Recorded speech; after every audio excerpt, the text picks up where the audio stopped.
Alright. I want you all to imagine with me that you are living in the jungles of Peru. It's very, very hot and extremely humid, and you're about to go to sleep. What you're sleeping on is the hard ground, and all around you there are bugs flying and crawling all over the place. In the morning you wake up, but something strange has happened. You can't see anything. You have gone completely blind. You start to panic and try to find your family. Your family hears you and they come running to you, wondering what is wrong. They look into your eyes and they can tell that there's no way that you can see. There's nothing they can do, no places they can go to. So years go by. You have now been blind for 20 years and have forgotten what it was like to see. Sadly, people in Peru and other poor countries deal with these challenges every day, and there's nothing they can do about it. Many of them die from simple things such as dehydration or lack of food, something that I'm pretty sure we all take for granted every day. According to a Global Issues News article, almost half of the world, that's over 3 billion people, live on less than $2.50 a day. And we complain about our meal plans.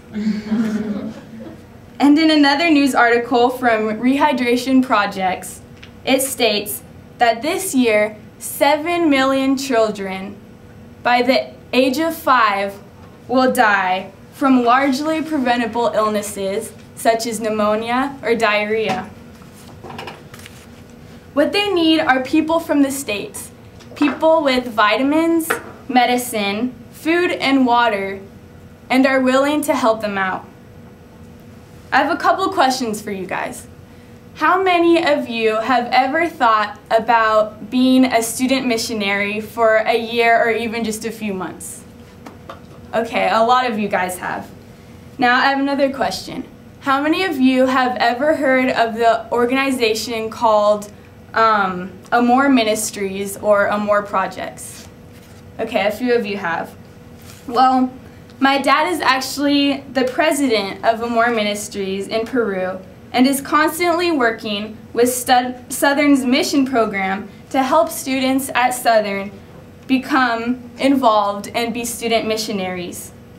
He has sent off many students in the past, and I encourage you all to check out the missions department and visit with Southern's missions director, Julie Norton, to see what all you can potentially do as a student missionary, so that you yourself can help these people who are suffering daily. I have been on countless mission trips with my dad, and I've gone to a wide variety of places, such as Mexico, the Philippines, Peru, and hopefully this summer to Cuba. They're all very eye-opening experiences, and I would like to show you some of the things I have done and seen on my trips. This is actually my sister. She worked in Peru as a student missionary for a year and helped a lot of people, and all the people there greatly appreciated her help. This is a place I went to in Peru where there's literally just acres and acres of trash, and there's a lot of people who actually are living there.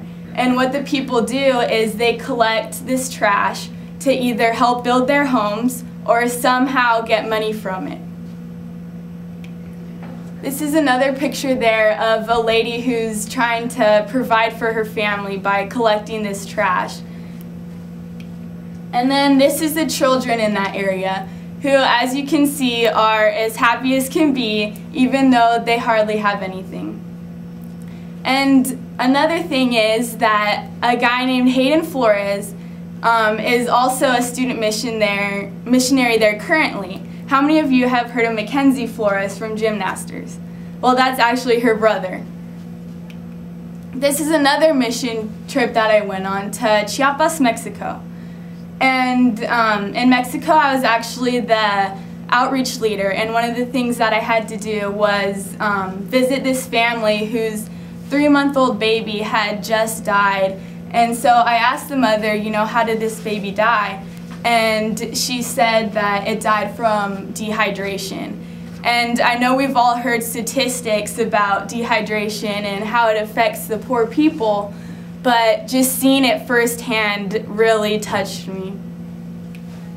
Another mission trip I went to was to the Philippines. And in the Philippines, I preached a total of 3 sermons. And one of the sermons I preached was about death and where you go when you die. And the people there, they don't believe in the same Adventist beliefs as we do. And so this was really eye-opening for them and actually gave them hope about Jesus' second coming. Sadly, right now in Peru, there's a big dilemma happening. According to an article from AMOR Projects, the AMOR truck, which is about 9 years old, blew its engine, and to repair it, the cost would be more than it's worth. So they decided to sell it for parts. The van you see in these pictures was donated as a used vehicle, and it already has huge issues like no dash and bare wires. And if you look closely, you will notice that the side door is strapped to the vehicle in order to stay on. The side door would fall off if not attached by this string, and it doesn't move. So it has to remain open in that position all the time. And another thing about the vehicle is that in order to start it, you have to put 2 wires together for it to just get going. AMOR Projects needs money for transportation, as you can see. Without any transportation, they will not be able to reach the people in Peru who desperately need their help. According to amorprojects.org/donate, your contribution for a van during 2012 will be matched dollar for dollar up to $10,000. $35 will become $70 and provide 500 miles. $70 will become $140 and provide for 1,000 miles.